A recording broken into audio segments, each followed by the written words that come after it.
Hello everyone, আসসালামু আলাইকুম। আমি মোহাম্মদ দারুন নাইম সঞ্জিত। আমি আপনাদের সামনে আজকে আবারও একটি নতুন ভিডিও নিয়ে উপস্থিত হয়েছি।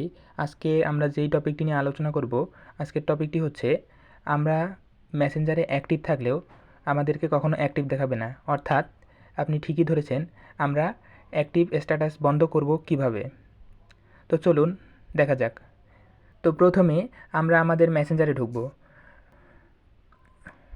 তো মেসেঞ্জারে আসার পর উপরে থ্রি লাইনে ক্লিক করব। থ্রি লাইনে ক্লিক করার পর উপরে যে সেটিংস আইকন দেখতেছেন, সেটিংস আইকনে ক্লিক করব।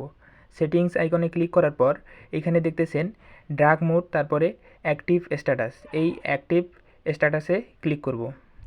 তারপরে এখান থেকে এটা অন আছে, শো হোয়েন ইওর অ্যাক্টিভ, এটা অফ করে দেব। তো এখানে দেখতেছেন until I change it.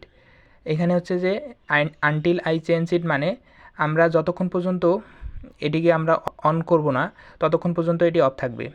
R for 1 hour মানে হচ্ছে 1 ঘন্টা পর অন হবে। ফর 8 আওয়ার 8 ঘন্টা পর অন হবে। তো আমরা আনটিল আই চেঞ্জ ইট এটাতে ক্লিক করে দেব। দেওয়ার পর এখানে প্রেস করে দেব, তাহলে আমাদের অ্যাক্টিভ স্ট্যাটাস বন্ধ হয়ে যাবে। তো বন্ধুরা, এরকম আরও নতুন নতুন ভিডিও পেতে আমাদের চ্যানেলকে সাবস্ক্রাইব করে আমাদের পাশে থাকবেন। ধন্যবাদ।